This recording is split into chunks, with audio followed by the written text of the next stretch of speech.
Wembley. Black who's going to go for it. Black for the 1 point to win the grand final for Halifax, and he's done it. Ben Black strike. Hello, good evening, and welcome once again to the Facts of Life, your Halifax Rugby League podcast. My name's Rick Fowle. I'm joined once again by the legend Mike A. Legend, thank you very much. And for this evening, we've got Tony Riley, who's the Director of Membership at the FAX Supporters Club. Say hello to him. Good evening. So we're going to get into another hour of rugby league debate. If you have got any questions, feel free to get in touch with us at the Facts of Life pod and the Facts of Life podcast at gmail.com. We are keen to get your views on all things rugby league. So without further ado, let's get into it, folks. So this evening we're going to begin with the Yorkshire Cup. There's been a full first round of games played. Wins for Batley, Bradford, Dewsbury and York, with those guys progressing on to the semi-finals. Obviously we were there to see FAX and Bradford play in a very dark, to say the least, Odsal Stadium on Sunday. What do you make of the game, Mike? For those that could actually see it in the second half, I think it was a very good workout. I think it'll do us very, very good going forward. A bit of a disappointing result, mind you, but the biggest thing that we've learned is that below Johnson and Morrell, we do struggle, and we are going to struggle. I think that was the main difference between the teams. I think if you put Morrell and Johnson in that Halifax team, I think we may well have won. But Bradford were missing a few first teams as well. But I think it was just a good old. Not necessarily a pre-season friend. I think it was really good intensity there. I think it was a good traditional derby game there. I think, yeah. Yeah, it's always good to have the first hit out of the year. I think we had the first hit out of 2018 at Odsal on Boxing Day. Well, it would have been 2017. Tony, you also went to the game. What are your thoughts on what unfolded? Well, I think, like most people, disappointed in the first place that we lost, obviously. But I don't think it wasn't a massacre or anything like that. And I think we were missing a couple of senior players, obviously, Scott Morrell and Morrell and Griggs. I think we were a bit disappointed that Ben White didn't make the cut because of the paperwork not coming through on time. Who that was down to, I don't know. But that's rugby league for you. That's how it usually works. But I think it would have been a different matter if we'd had a couple of experienced half-backs in there. We were certainly lacking direction. And this was picked up by Grixie after the game, that he said, we need people to actually step up and take charge. I think they were just saying, well, we've nobody here to organise us, but people have to step up to the mark. It's as simple as that. I felt quite sorry for Brookie, Adam Brook. Obviously, he's been with the club for a couple of years now, and that was his chance to shine. And obviously, he's not going to come straight in and be up to scratch to the level that Morrell and Johnson's season championship and obviously qualifiers players are going to be. I think he got a bit of stick from the terraces around the sort of area that I was, but the things I felt sorry for, you need your halfback to perform on the last tackle, especially when we were in good ball. And I felt some of his service from dummy half was a bit poor, and he was getting balls over his head and down by his knees, and that was being seen as his fault. So I agree with your points. You take Morrell and Johnson out of any championship team, and they'll look like a completely different side. You got to give credit to Bradford. That was, to me, was a typical Johnny Keir team. They fought for every tackle, for every metre. They showed that they had some real go forward. But like I say, you put those senior players into our starting lineup, and I think it quite possibly could have been a different story. We showed some good signs, some not so good signs, but it's pre-season, first game. This is what these games are for. Excuse me. Of the new players that played, Mike, who impressed you the most, would you say, of the new recruits? I think straight away Sean Robinson showed why we've been after him for a while. Quite a lot of observers said that the amount of yards that we made coming out of our own 20 red zone, whichever way we want to put it, put us on really good ball. And Robinson, he's just going to be class. He's just so strong. He's gonna cause some right havoc with defences. Didn't necessarily get a chance to see him finish off a try, but his defence is spot on. But yeah, he was outstanding coming out of our defence, really. And I mean, with pretty much the first attack of the game, him and Tyra combined down that left edge, and had it not been for a last-ditch tackle by the Bradford defender, Tyra would have scored with pretty much the first play of the game. So I can see the fruits of those labours that eventually come into bear as the season progresses. Like you say, strong, powerful, fast. It's exactly what you want in a championship winger, isn't it, Tony? Yeah, I mean, if that early try had actually been grounded by Tyre, I think it might put a bit of pressure on. It could have been a totally different story, but it wasn't to be. And so we try these things, and Bradford played a good game. There's no doubt about it. And they were better on the day. But I think a lot's been made of this Yorkshire Cup and trying to big it up as a kosher tournament, if you like, and it isn't really. It's just to add a little bit more interest to a round of friendlies, So whether it'll be repeated next year or not, I don't know. If it is, I hope it's organised a little bit better in terms of where the games are going to be played, etc. Because they had enough time. It had been mooted for several, for probably at least a month, probably more, and they had plenty of time to organise where the games were going to be played in the actual format of it. So. Yeah, I mean, obviously, like you say, it was a litmus test for the competition, and we'll have to see what kind of future it does have. I mean, Tony, do you want to address the previous point? Was there any particular new recruits that impressed you on their first showing for Halifax? Well, I'd have to agree with Mike. I think Sean Robinson was the one that actually stood out, without a doubt. I didn't, to be honest, I don't have very good night vision, so, maybe I ought to bring some night glasses with me next time. And I mean, let's face it, Oddsall isn't the best of places to view at any time. I was stood right at the back of the terracing, so, I needed binoculars to see who was who. I couldn't make out half the players really. So, but I mean that's the Oddsall experience really. So. I mean, sorry, Mike. I'll cut to you in 1 second. I just want to make the point of how great it was to see Harry Kidd out there. I mean, he made the point of. There's a lot of cliches into these tweets that get sent out by players about cobwebs being blown off. I think I was guilty of it myself, but he mentioned that it was like scraping rust off a battleship, didn't he? Yeah, you could tell it was his first run out for quite a long time, and he's only going to get better. It was really, really solid. I think Kevin Leroy was a fantastic performance. He puts himself about. I mentioned the other day that he's going to be like Adam Tangata in a way, that the way he puts himself there, lifting the players in the crowd. I'm going to mention not necessarily a new player, but someone playing a new position. I thought Jacob Fairbank was outstanding. I think he was a bit of eyebrows raised when he got the number 10 shirt, because he's been a back rower, either a second row or a loose forward, but he showed his worth at prop, got himself a try, but he just worked and worked and worked, and given the new interchange rule that we will come to in a few minutes time, I think it's going to be a masterstroke of Richard Marshall putting him in the pack there. Yeah, I totally agree. I mean, obviously, excuse me, full of coughs today.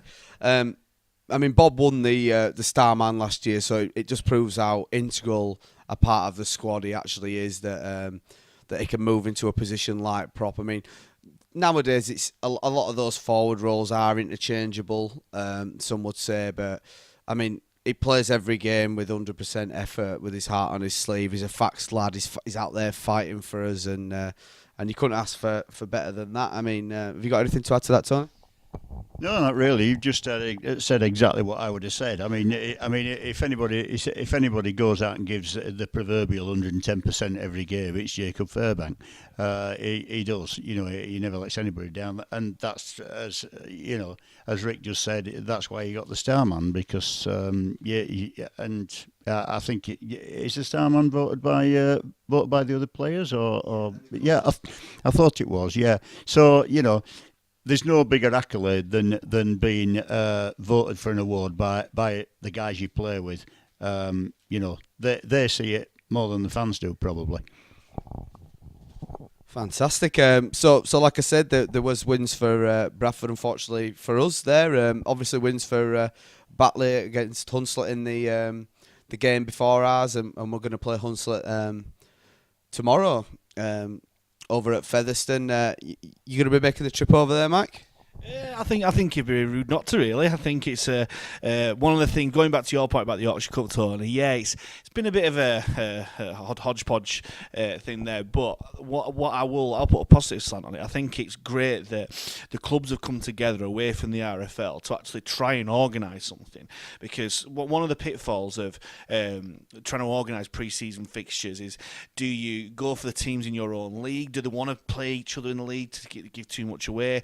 Or do you play Super League teams who may well just put out the under-18s or under-23s or anything like that? Or do you make friendlies with teams from the division below where you're going to put a shed load of points on but not really learn anything? But the big thing about it is that all the gates are going to be shared. That's a really good thing where there's not, like, fair enough, Bradford are hosting quite a lot, but it's not going to be kept by them. It's going to be shared between a lot of them. So I'm looking forward to it. I think we play second, don't we? We play at 3 o'clock, and there is Featherstone and I think Hunslet Parside before then. But I really want to watch both games, really. I think that'll be very entertaining. Absolutely, and obviously old FAX lad Ben Eaton will be turning out for Hunslet, so it'd be great to see him as well. Let's just hope they've got some working floodlights at Fev. I mean, I remember a cup game over there a few years ago when they've moved the pitch since they've had the renovations, haven't they? And it didn't cover that bottom bit, so that was like being in a cave as well, wasn't it? And we're going to make some predictions for the other Yorkshire Cup. Who's going to win the Yorkshire Cup, Tony? Well, I think it's got to be Bradford, really, seeing as they've put out the favourites. I'll concur with that. Obviously, they've made it clear that they want to win it, and that's fair play to them. But what about yourself, Mike? Predictions?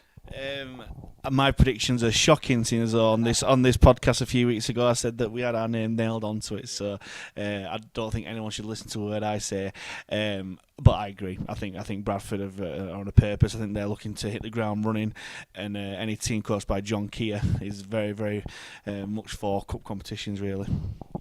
So you heard it yourself. If you want to put any money on the Yorkshire Cup, don't back Bradford, because Mike's predictions are terrible. So yeah, like I say, coming on to Fax's next game in pre-season, Hunslet at Featherstone. That's 3 o'clock on Saturday, the 12th of January. I think it's £15 for adults, and is it £12 for concession? What did you pay again? I don't know, because I took the three. I bought the 3-match pass. He's smart man with his money. Even though I'm not going on Saturday. What do you make to it being a Saturday game? I mean, obviously, a lot of people work Saturdays, and you've just mentioned you've got previous plans booked, Tony. What do you make to it being a Saturday game? Do you think it'll make a difference to the team in any way? I don't know about the team. I certainly think it'll make a difference to the to the amount of supporters there, because some people do work on Saturdays. People have family commitments of various things. I've got a clay shoot myself, but it was pre-arranged, so I'll be going next week, I think. Even though it sounds like people are trying to boycott it, but I think that's a bit ridiculous myself.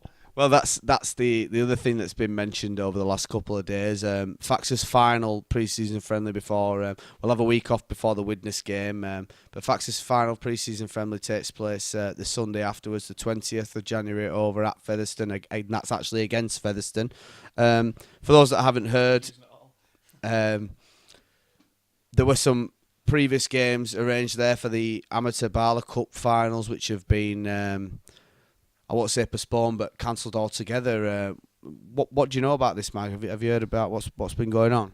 Yeah, it's there are a lot of Chinese whispers before about where the game was going to be held. Featherstone announced very, very early on in the piece that it was going to be held at the Shea, and then it got announced it was going to be held at Featherstone. But lots of Barla Junior Cup finals on that day, and then Barla in the last couple of days or so have released a very, very, I thought, very well worded statement saying that Featherstone have cancelled the game to play another friendly. So there's going to be a fair few junior teams who are going to be pretty heartbroken that they're not going to be playing at a proper stadium. I don't know what contingency plans they've got there, but it's not a great PR exercise for Fev, that is. Well, yeah, I think that's the point, isn't it? I don't think it's necessarily that the games have been cancelled. It's the way in which they've been cancelled. I mean, from what I understand, it's some people found out via social media. I've heard the argument that obviously Fev own the stadium, they can do what they see fit with that, and that is their right. But I think it's just the way that you go about things, and I think Tony mentioned this before we came on air about it takes two to tango, and obviously Fev have been getting the brunt of it, and obviously it takes two teams to make it happen, and FAX have come out relatively unscathed. Do you want to get your point across, Tony? Well, yeah, I mean, I haven't heard, like anybody else, I don't think I've heard this officially, but from what we understand, initially it was announced by Featherstone that the game was taking place at the Shea. This is before the supporters knew anything about it. And then when it came down to it, from what I understand, Calderdale have said it's too short notice to get to staff the Shea. So, if that is in fact the case, then we can't really lay it all at the blame onto Featherstone. But I'd like to think if all the roles were reversed and we'd arranged to have a junior tournament down at the Shea, that we wouldn't be telling a load of junior teams, sorry, it's all off now, we're having a friendly. If you've committed to it, I'd rather take the moral high ground and cancel the game than do something like that myself. I mean, obviously it's each their own, but I've got to concur. Like I said, it's the way that you go about things, and the sort of, I think the word I've seen bandied around is integrity. And if you had a previous, I'm involved with bands, and there's always the thing of if whoever books you first, you don't go cancelling one thing to do another. So that's just my belief, and I think they could have gone around about it a different way, but that's life, and hopefully they can get another venue sorted so the kids don't miss out, and everybody else, you see. Well, I did see some, I don't know if anybody else saw it, but I did see some mention later on today that Wakefield had actually offered their ground to help. So, I mean, personally, I'd rather Featherstone let the juniors go ahead and we'll play at Wakefield. But that's just me anyway. Fantastic. Right, well, I'll tell you, we'll move on. With us having Tony Riley here, who, as we mentioned before, is an integral part of the FAX One Supporters Club organisation. We'll just get a bit of an insight into what it is you do down at the FAX One Club, and what your role is, Tony. Well, basically, just to give a bit of background to this, I mean, obviously we all know that this was Jamie's brainchild in the first place. He started it on his own. When it became too much for him, he dragged Tony Lee on board, and then he had Malcolm doing the accounts, etc. Malcolm decided that he, for whatever reason, that he wanted to stop doing that. So I volunteered my services. And then basically we've now set up FAX One is what's called a private company limited by guarantee, of which there are 3 directors. There's Jamie, Tony Lee and myself. So I've taken over the role of call it membership and accounts director, so I look after all that side of things. It's nice to see that we are steadily building numbers as we go along. Rather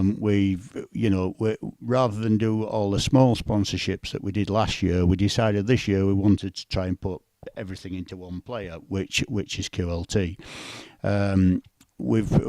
So everybody who's a member, your money mainly goes to paying for QLT. But obviously we do other things as well, and our secondary role is to raise the match day experience. And I think nobody can argue that it's a whole different ball game to what it was 2 years ago. I mean, it's a day out. It's exciting. It's fun for everybody from the kids to the older end like me. So it didn't do him a liver a lot of good. But apart from that, it's it is a whole different experience. Not to mention mammoth twist and shout sessions and things like this. But the good thing about that is that that's win or lose, which shows the spirit down at that club. Nobody's walking out depressed 10 minutes from the end of the game. They're singing their hearts out still.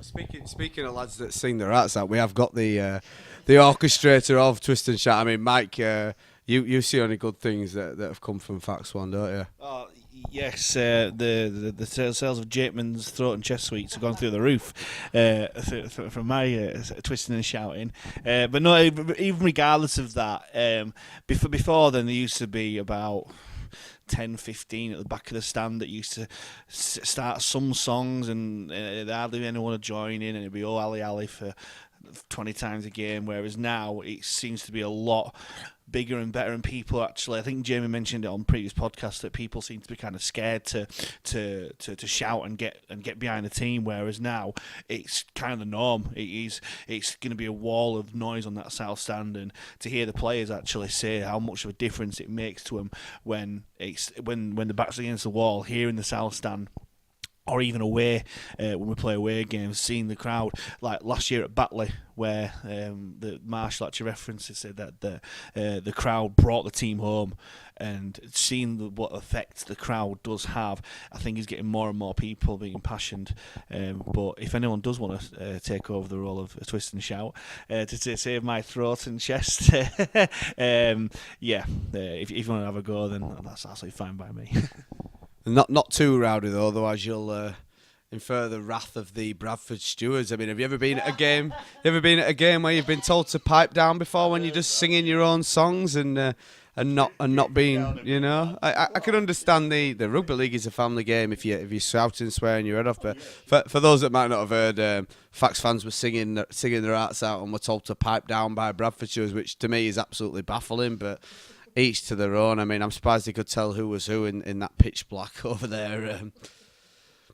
I mean, yeah, I've got to concur with everything that's been said. I mean, the match, we've mentioned it, like say, on previous podcasts, that those that remember going down during the last days of Carl Harrison's reign, where it was literally like a graveyard. I mean, it was just negative, and the players and the fans were so disconnected, and that's been the one thing that I think as we've seen a benefit of on the field is that the fans and the players and the staff and everyone are all one big, I hate the word family, because it's bandied around too much, but I would say one big solid unit, and it shows. And I mean, these lads get into professional sport. When you play sport as a youngster, you all dream of playing at Wembley in front of massive crowds, and you're scoring that goal and they sing your name in the terraces, and if we can give that to him. I mean, Jamie said it before. I mean, I know we quoted Jamie a lot here, but he gives you a lot of quotable content. He says, treat them like stars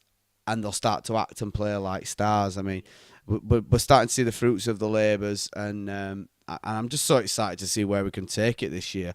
I hope that we don't suffer from overconfidence. I can't see Rich letting that happen with the squad. He'll have learnt from past experiences, and hopefully get the lads with the right mentality. And again, as we mentioned before, that we recruit decent people and they've got the heads switched on. And I think we're in for a roller coaster year again. Don't you reckon, Mike? Yeah, and a long way remain. We don't want boring seasons. We want, and then going back to the Bradford game, it just kind of proves how good this championship's going to be. Like they had the year in League One where it weren't necessarily going all their own way, but with the signings that they've made and the nucleus of the squad that they've kept, the championship is just going to be sensational. Going back to the top 5 playoffs as well, it's going to be. I know that the target every minute matters was thrown about a few years ago, but I think it's even more so this year because there's going to be no easy games in that top 5. There's genuinely 8 or 9 contenders for that top 5, and I don't know where it's going to come from. Hopefully, given Halifax's credentials for the last couple of years and the way that we've kept the nucleus of our squad together and added quality, I hope that we are in there. But if we don't, then I don't think it's going to be any great travesty or anything. What do you think, Tony? Well, yeah, pretty much the same, really. Forecasting the top 5. I mean, obviously nobody can. I can't imagine anybody forecasting the top 5 without Toronto, Widnes, and Toulouse in it. I think that's almost set in stone. They're the full-time teams. They're the ones that have got the money. I mean, Toronto, if they don't finish and get promoted this year, it won't be for the want of cash, will it? I mean, it was just they've now got another 10 million coming into the club. You know, I mean, how much money does it take? But we've had it said before that you don't buy a winning team. You can end up with 17 prima donnas on that pitch, and if they're not made into a team, then, you know, it ain't going to work. And you know, we saw what happened with Lee and the amount of money they put into the team, but they didn't get a team at the end of the day. So, yeah, funny game is rugby league, funny game. You know, it isn't just about money. I mean, no doubt it helps, it does help. This is one of the reasons that I keep saying we haven't got a sugar daddy down at Halifax. I personally don't want a sugar daddy, because you have one, great, for a few years, and then when he either walks away from the club, loses interest, or whatever, for whatever reason, suddenly you're in a very dark place. Then this is why we're trying to build, to hark back to Fax 1 again and this player and promo fund. This is why we are trying to build so that we've got, I mean, at the moment we've got a couple of hundred people putting money in every month, in varying amounts, and if this keeps building, we could end up with 300, maybe 400 members all putting money in. If one of those walks away, or you know, or dies or whatever, you know, we'll lose a little bit of money, but it doesn't make a difference to the overall scheme of things. And as some people are leaving for whatever reason, whether they move away for work or whatever, other people join, you know, so you keep building, and long may it continue, really. Definitely, and as I say, it's just because you don't necessarily live in the area don't mean you can contribute. I know people who live away from Halifax who put the money in each week, who are members of Fax 1, who will still put the money towards it. And I completely agree with you in terms of the sugar daddy. We've seen what it's like when Kukash and Beaumont pull out of Salford and Lee respectively. More so Kukash, he's there for a bit. Salford has always been a little bit of a folly to him. He's not a rugby league man. He's seriously entertaining, and I think rugby league could be better for it if more people like him do join it. But with Beaumont, he's a fan. You can tell he's a fan. But therein lies a risk. Someone who lets his heart rule his head sometimes, and he's just that one person there. And we saw what happened with Lee when they overspent and they didn't necessarily have the start to the season that they needed last year. But more power to an organisation like Fax 1 to keep putting the money in from they say the 200. That's a fantastic number of people who put money in, all differing amounts in that. And it's like, as you alluded to, Rick, it's one big unit. It's a unit, and you don't get anywhere with a load of individuals or anything like that. You get somewhere, but you don't get all the way. And hopefully, with the unit that we've got both outside the club in terms of Fax 1, with the supporters club, with the supporters trust, with Cash Fax, and then obviously the board directors and the players and staff, I think we're going places. Absolutely, totally agree with that. I would just like to say, where you're saying that you don't agree or you won't want a sugar daddy, I'm going to win the lottery next week and put £1 million in, so you'll have to like it and lump it when it comes to that. Welcome aboard. Tell you what, that'll buy me a fair few membership cards, won't it?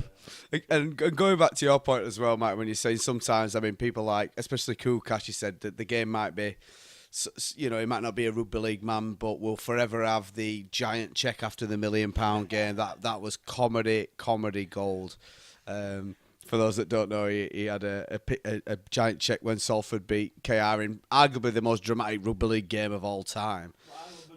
It was the Bank of Redall to pay Salford $1 million, signed Big Nige. It was just and that's what sport's about. I mean, we've said it before on this podcast. There aren't enough characters in not just in rugby league but in sport in general these days. So when you get people like obviously with Mavericks, our team's absolutely full of Mavericks, and across the board, like I said, Jamie himself's a Maverick, Tony, Clash is a Maverick, and Mike, and everyone just goes out there to do something a bit different just to make sure we don't get the same old, because as the saying goes, do what you've always done and you get what you always got, and change one thing and it can be different, can't it? I just want to touch on obviously there's three different age groups currently in the room talking rugby league. We've been through, you're talking in terms of times when there's been sugar daddies, times when it's been, going to Wembley and the bandwagoners were on and the crowds were up and everything, and then there'll be times when it would have been miserable and that. So I just want to know, Tone, like how does today compare? Because obviously you're of an older generation of Fax fans. I mean, when did you start watching Halifax?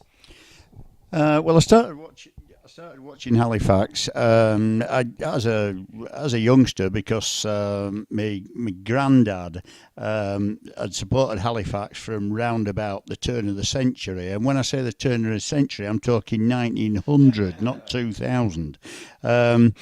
Yeah. So I won't go in then, by the way. So I mean, my granddad, and he was still standing on the terraces at 93-year-old the week before he died.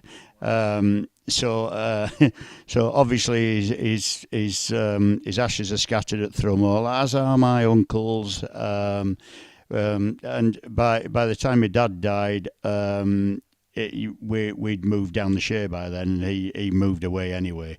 But yeah, I've been going to, not continuously, I admit, but I do remember, obviously the two highlights were the mid '80s when. I just want to know, how does nowadays compare to generations that you lived through in terms of how the club's progressing? Well, I mean, in terms of excitement levels on the terraces, I mean, now, from what I can remember now, is probably up with anything there's been. It certainly compares with the sort of mid to late 80s when we were winning the championship and the cup. All right, the only difference is we had bigger crowds then. Hopefully, the thing I'm desperate to see this year is our crowds going up. With all the effort that's been put in the close season, with the signings, with everything else, if we can't average something approaching in 2,500 this season, I will be very disappointed. And I think, if we're ever going to look at Super League, and people, I know most people want to see us back in Super League, as do I. And if we're ever going to look at that, the next step would be to go full time. And I don't think we can realistically look at going full time until we're getting 3,000 average crowds. I think we need to do that, but that's down to keeping momentum going and building on what we've done this last 12, 18 months. And I think it can be done. I really do think it can be done. I agree. I think every Halifax supporter wants to be the best they can, and the main aspect is to getting back into Super League. The fans forum that Richard Marshall, Morell and Grix ran, they were quite open to say that Marshall especially said he wants to coach in Super League, and we'd all love it to be with Halifax in Super League, but we've got some hurdles to jump over for those now. Given how our nearest and dearest neighbours are kind of performing at the moment, I don't think there's been a better time to kind of galvanise the fans. I've mentioned it before, the times of not necessarily stay away fans, but the kind of fair weather fans, or even kind of people who watch sport in general and want something to do on a weekend. the actual product on the field is fantastic, but also what's changed, as you mentioned before, Rick, is the match day atmosphere is fantastic, and the way that where the club is getting the relationship with the community clubs and the youngsters getting involved is fantastic. Now, I'm of a generation a bit lower than yourself, Tony, and not too far away from you, Rick. I don't like the three generations bit a lot at all. I'm not that old, but I remember being at Thrum Hall with loads and loads of youngsters there, jumping over the wall trying to get players' ties and staying behind and getting away players' autographs and so on and so forth. And the last 15, 20 years or so, it's kind of, we've lost a generation, really. There's not been that many young kids being down there for whatever reasons. I'm never going to blame parents for not taking the kids down or anything like that, because it is the expensive do, really, is going to rugby matches rather than staying indoors and whatnot. And also with the structure the way it was, we were stagnating, really. The relegation from the Super League and the wilderness years have hit us hard, really. But given the last couple of years and the feel-good factor and the buzz that's coming back, given what's on the field, given what Jamie and yourself and the rest at FAX want to do to actually get the crowds back, with the face painting, with the links with the community clubs, with the flags that they've got, I genuinely don't think it's been a better time to actually to seize the moment and make a push to get the crowds back in, because there's no other excuse, really. There really isn't any excuse. Yes, Bradford have come back into our league, but Odsall's just it's a big ball. It's not. There's no bull mania like it was before. It's crumbling down. It's not the ground it was.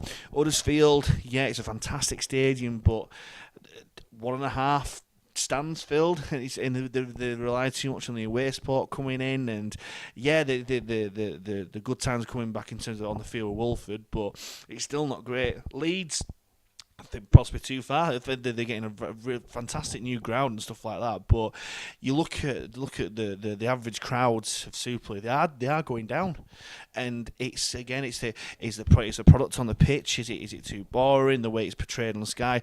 We said on many podcasts we can talk for hours about that sort of stuff. But to focus on Halifax, I think it is a really pivotal season. Really, we're back to the structure that we want. We've got a realistic chance of getting up to Super League.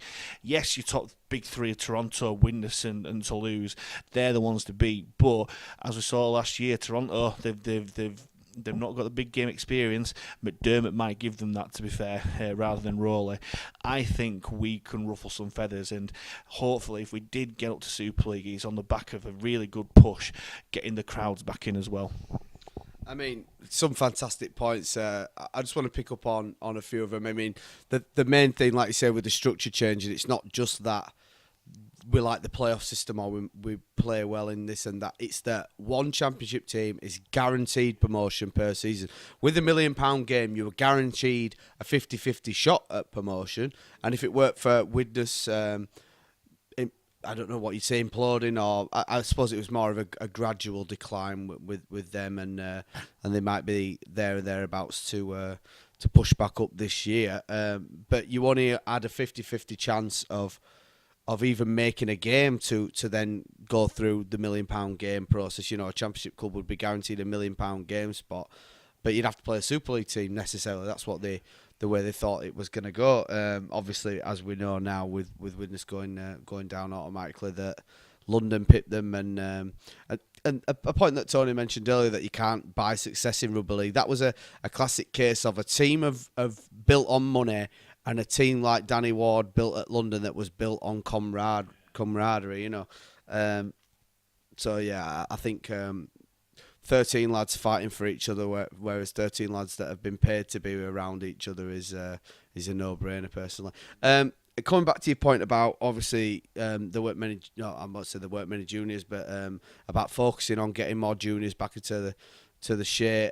I believe that was one of FAX One's sort of mission statements when Jamie first kicked off the whole thing. Was he didn't see any juniors there. There was no connection between fans and players, and he's worked really hard. And I'm so glad to see that the club has decided to to go ahead and give, for those that don't know, the club has actually given every amateur player across the borough a free season ticket for the year. That's coming off the back of the fact that the club's been giving out free junior season tickets for a few years now.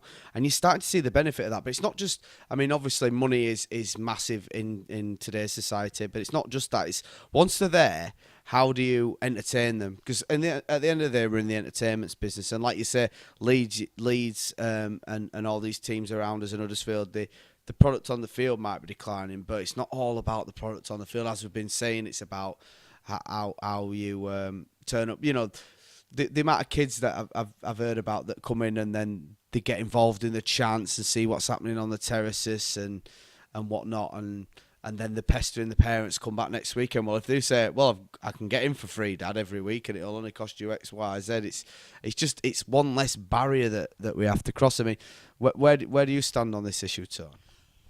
Well, yeah, pretty much the same. I mean, I was just thinking then.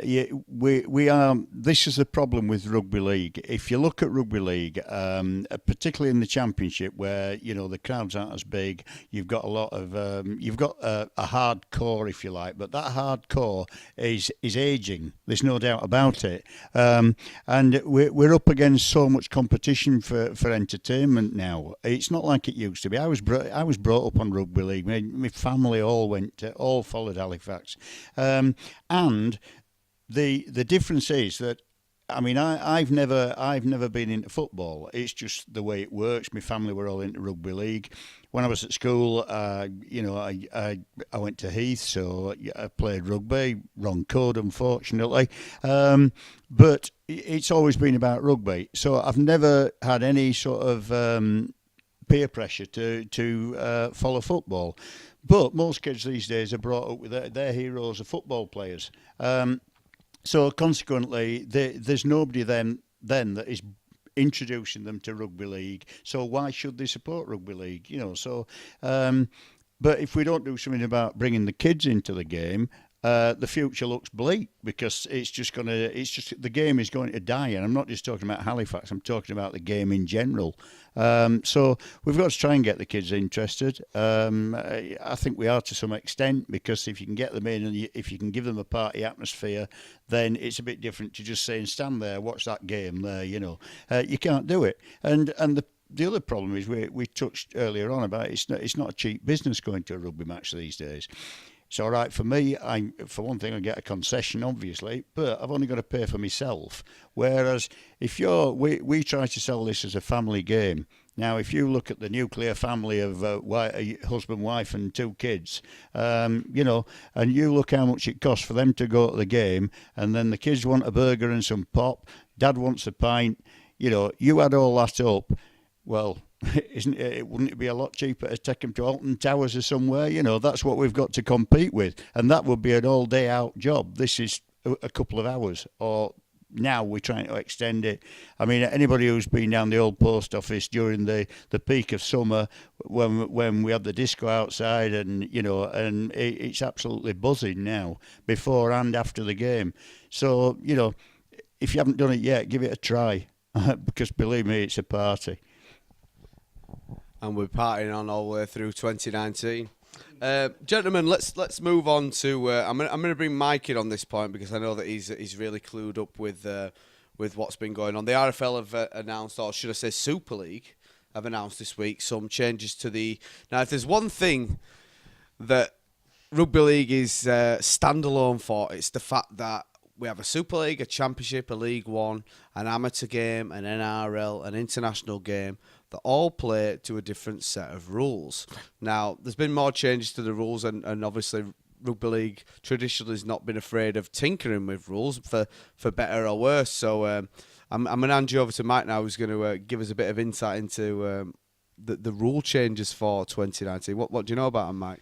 Well, first of all, it was first of all, one of Robert Elston's remits when he took over Super League to try and change the product on the pitch to attract new eyes onto the sport, and he's gone away and done that. He's watched lots of Australian rugby, he's watched the internationals and that, and it's kind of boiled down to these 3 different changes.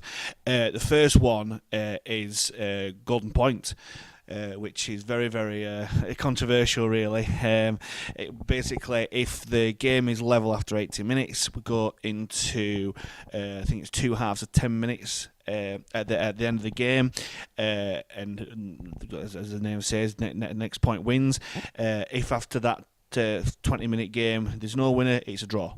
So it gives a bit of jeopardy in there, because sometimes it's a weird one, really, because sometimes a draw is the right result, but sometimes it can be a bit of a board draw. It just adds that little bit of element to it where anyone who's watching the game on Sky who aren't necessarily blessed in rugby league heritage will think, oh, this is exciting, this is really, really good. The second one is the shot clock. Now, this is being lifted straight from the NRL. Quite a lot of people have said, and the NFL as well, yeah. Quite a lot of people have said that we steal too much from the Australians. I'm inclined to agree on that one, but this shot clock has been far too long in coming.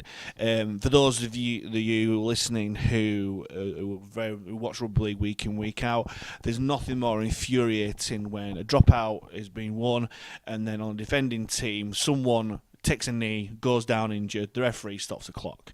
Now, this rule isn't necessarily to stop, it don't make any sort of change in the amount of time that we play. However, doing that, it just completely wrecks the momentum of the game. If a team's getting on top, the defending team will just take a knee, or someone will go down injured.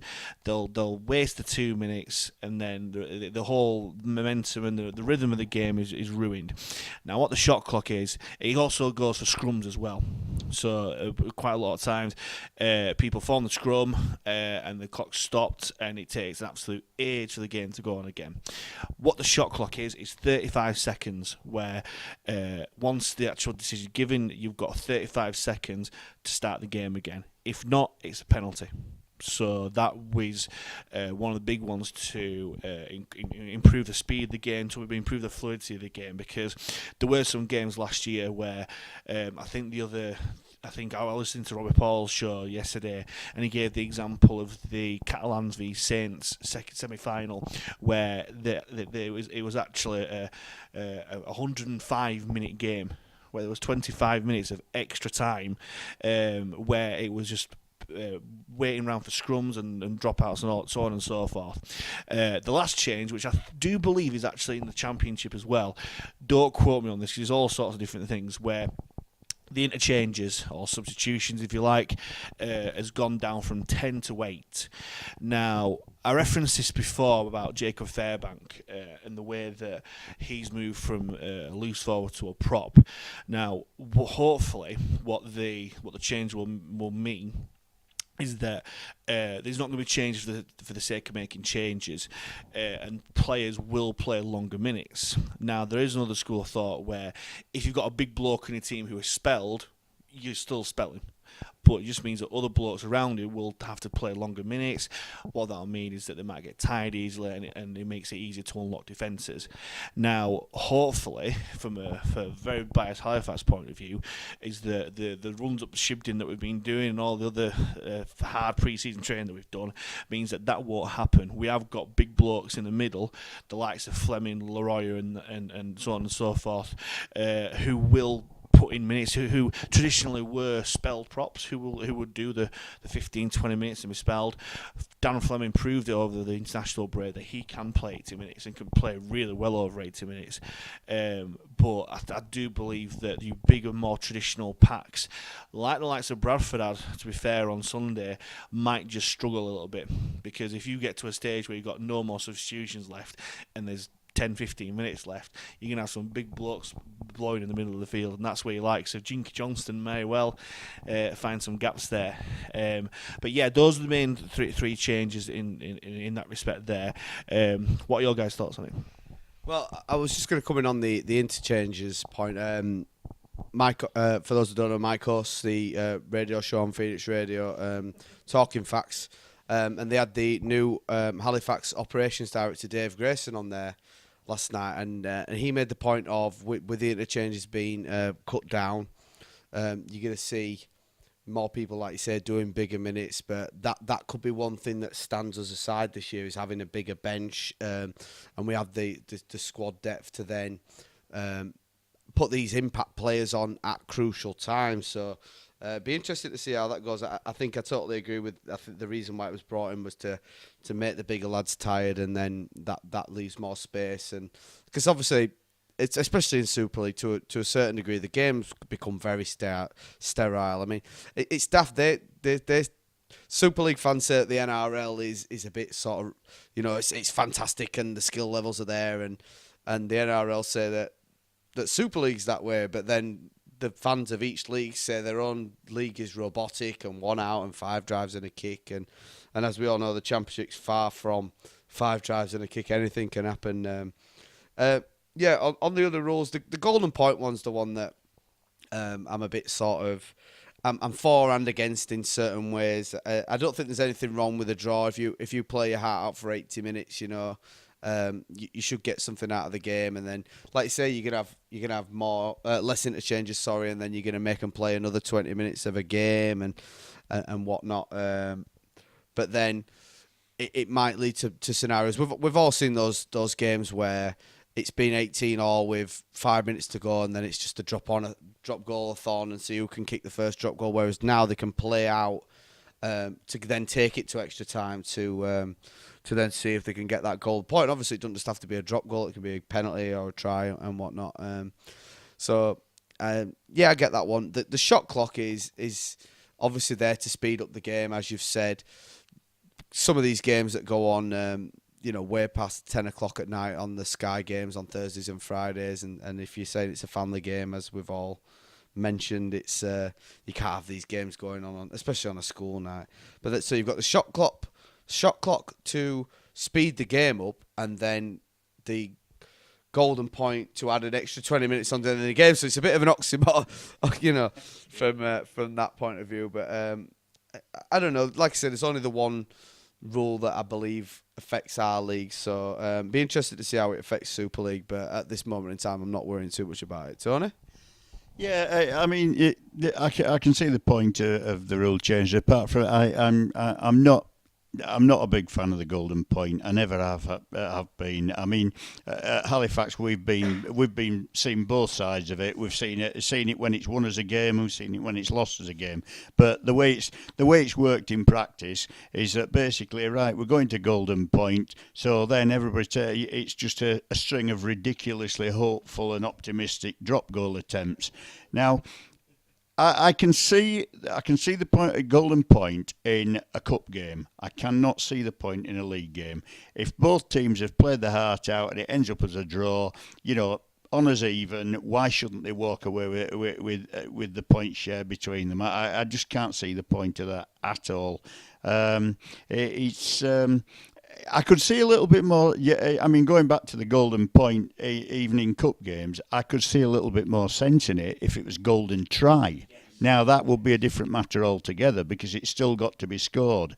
The golden point is, I mean, it falls back to who wins the toss in it. Who wins the toss, right? You've won the toss, so you've got the first set of 6. So you spend 5 drives up the field and then take a dip from wherever you get to. Have a go at goal and see what happens. No, I don't see the point of that. The others I can live with. That. The others I'm not too bothered about. I can see the point of those. So. That's fair enough. So there's a recap of the rule changes for 2019 for you there.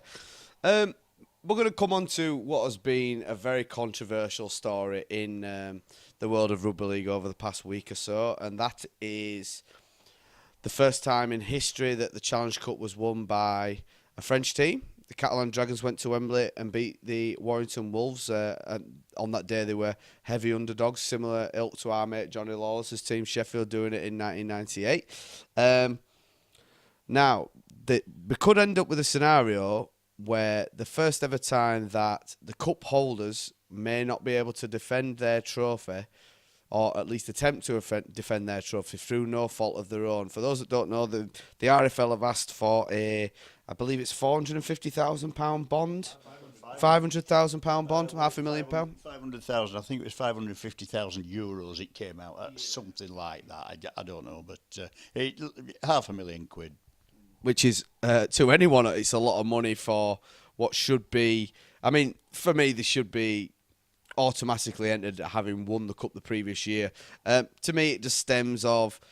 I mean, I've seen a few other rugby league podcasts mention this story about the RFL trying to plug their own gaps. They've always had access to the Sky TV money to plug their gaps, and now they're having to find their own finances, and they're asking the clubs to do it. I think it's ridiculous. Like, as I've said, I think how you can expect any team to pay that much money on the off chance that they might not take a few fans to Wembley. I think the RFL are missing the real reasons why Wembley doesn't sell out each year. In my opinion, there's certain issues such as seeding, the lack of respect shown to lower league clubs. I mean, it used to be in the old days that, you know, you did 2 games and 2 rounds, and then everyone was in, and you might get York Acorn drawing Wigan at home, and the money that's made from that game would keep an amateur club going for years and years. So, yeah, I'm not so sure it's a wise move, and it's just going to annoy people, really, you know.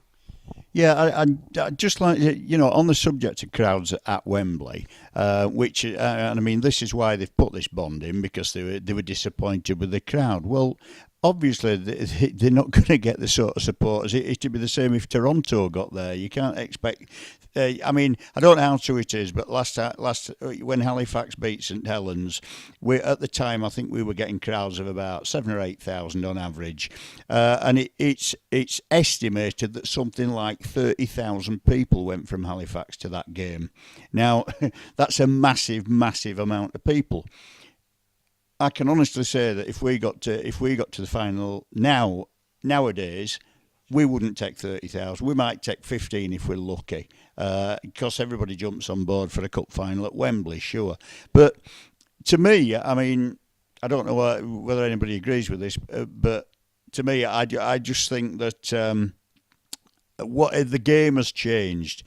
People used to go to Wembley every year, regardless of whether their team was in it or not. It was the annual outing. Every workingman's club ran a trip. You know, every rugby league club ran a trip. Every amateur club ran a trip. It was the annual meeting point for every club.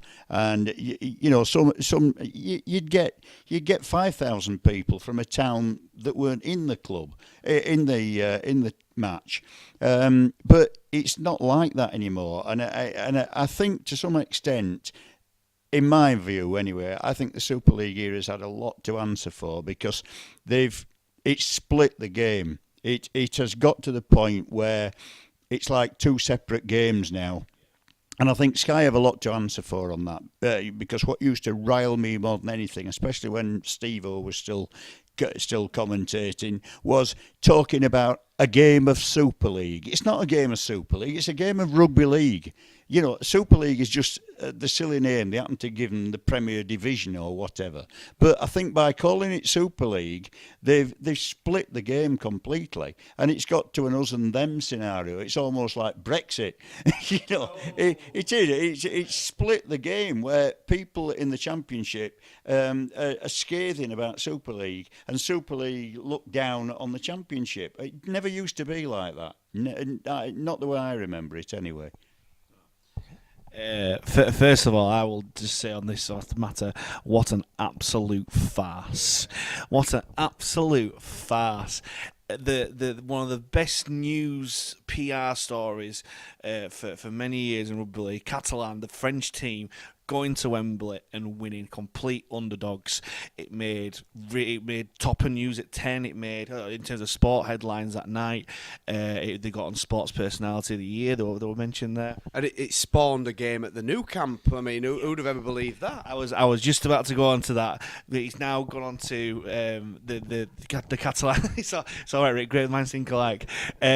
The Catalan team is now going to playing the first of all, they paraded the cup in front of a sellout Barcelona crowd, so 90-odd thousand.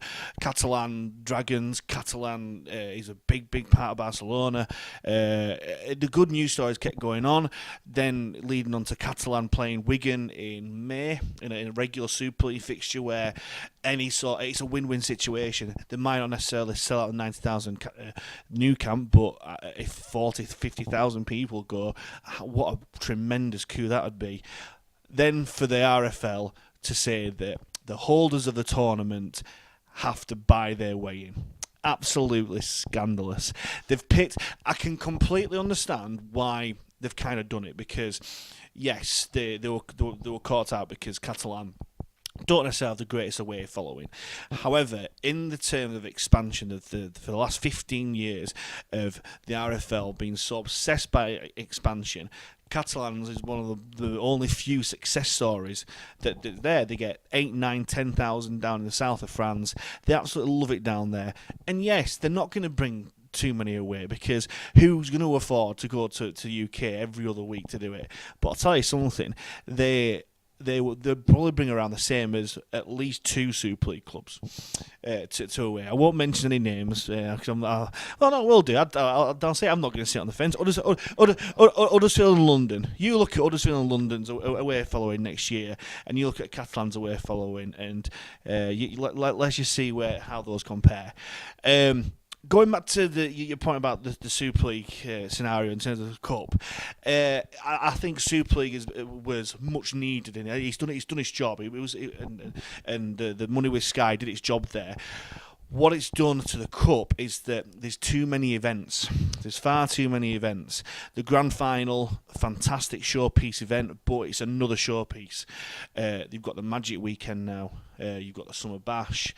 Yeah, and the Cup Final was the standalone event for Rugby League. That is the reason why the National Stadium is at Wembley. That's the reason why, in terms of the Constitution, the BBC has to have the Cup Final and the Cup coverage on TV, because it's a traditional standalone event. And the RFL simply got caught out by their own lack of marketing. The Cup Final should sell out. The RFL's number one priority each year should be, right, we need bums on seats in Wembley. And they should come to very, very early. I know that they discount stuff to clubs and that sort of thing, but this should be going right to the grassroots of your likes of Wigan St Pat's, Featherstone Lions, Hull Dockers, to name a few, Siddle. Yeah, let's go a bit more local. Siddle, Linley Swifts, Huddersfield, that sort of thing, to get them to go to the Cup Final, because it was the jewel in our crown. FA Cup Final for football, you only get the fans that are going there. Rugby Union didn't really have a cup until recently. The Challenge Cup Final, everyone went. It doesn't matter who you supported, you just went down. And I think it has been lost to that. I wouldn't necessarily shoulder the blame directly at Super League and Sky and that sort of thing. They've got stuff to answer for in terms of bringing more exposure and more events to it, but you're a real, like, for instance, let's look at Saints when or Leeds, for instance, when they won the treble. You've got Leeds fans who, in that year, was it 2015, they won everything, who would have had to go to Newcastle, get a weekend away, pay for tickets there, pay for the hotel there, go for Magic Weekend. Then all the games in the Cup, because they're not part of the season tickets, or you've got to pay for all the Cup games. Then going to Wembley, it's not, unless you book it really, really early. If you really do believe that you are going to get there, it's not a cheap do. Then, because it's in August now, it's not great in terms of the hotel, because people go to London in the summer for Bank Holiday weekend and stuff. It's not the greatest time. Then you've got the Grand Final as well. Fair enough, Leeds and Manchester aren't most far away, but it's still something to buy coach for, buy food and drinks, and buy your celebrations, and buy tickets for. There's just too many things there. Now, it depends on which way you want the sport to go. Personally, I think it's great to have all these events. I think it's brilliant because it brings the outside in. It's more things to look forward to. Part of the role they are, and again, it goes to a bit where the RFL and the Super League need to work more together. Elston coming in to run Super League has put a right right iron in the works, really, because it's made them divided. But the RFL has got a job to do to make sure that these events sell out, and they've got to make sure that tickets are affordable to lumber Catalan or Toronto or Toulouse or whatever with the 500 grand thing, and then saying, oh yeah, if you get knocked out, you get it back. It's just a smack in the face, really. It's not Catalan's fault that the cup final didn't sell out, or the empty seats at all. And also, again, people might not necessarily know this on the podcast, travelling anywhere in France in August is incredibly tough. It is one of the main, and August Bank Holiday weekend, and that bit in August is French public holidays where everyone goes away. It's where people stay for the whole year to go away. And for Catalans, I think it was 4 weeks notice after the semi-final. I think that the following they brought was fantastic. It's not their fault it didn't sell out. The RFL shouldn't be using them as an excuse. The RFL needs to get its own house in order to get those tickets sold. And for once, to see those BBC cameras with a full Wembley Stadium rather than a load of red seats and flags. Absolutely, round of applause for that one.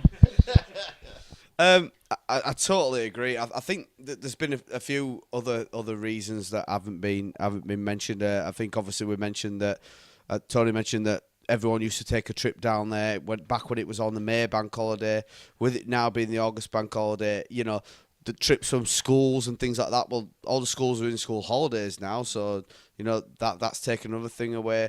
And in regards to tickets, I mean, I know a few people that you say, oh, well, you can book in advance if you believe you're going to get there. Well, it's not just a case of believing you're going to get there. You book a ticket for 45 quid each. You buy 2 tickets for 90 quid a year in advance. It gets 5 days before, and you can buy the same tickets for 5 quid each. Why would you buy them for 45 quid a piece? It just doesn't make logical sense, So they're forever shooting themselves in the foot. I mean, Rugby League, the Challenge Cup is the oldest competition in Rugby League. It should be treated with respect, although I believe it's beyond saving, personally. I think since they brought seeding in and everything else, they've just shown the fact. I mean, the fact that a Super League club only has to win 4 games to make Wembley, and a League One or an amateur club has to win, 9 games. I just think if it's a cup competition, chuck everyone in from the third round, and if they have to play the reserves at York Acorn on a Thursday night, so be it. That's what a cup is about. No one ever said about the FA Cup, Man United go play, I don't know, Exeter City on a terrible muddy pitch down south, and they never say, oh, they can't be doing that. What happens if they don't get to the final? How will we sell out the FA Cup final? It's just ludicrous. So, yeah, I think the scapegoating Catalan for their own end, and I believe it's grounds for divorce, in my opinion. They've let it go so far. I mean, there's a petition been circulating over the last week that's come to a head because of all these. How much longer can we let these? Because these are just few and far between. There is always something going on, and they whitewash it, and they come back and say, You read the figures of the cup final, they sold an extra 15 tickets. They don't tell you, if they sold an extra 15,000, they'd be like, oh, it's a 10%, 15, 20% increase. They just say, crowds went up. And they think they're being smart. People are not stupid. People want to be treated with respect. They want to be treated as adults and intellects, with their own minds. And I believe that they've let it go too far, and they should make way for fresh blood, in my opinion. I'll tell you what, gents, it's been a very interesting show, but we'll leave it there for tonight.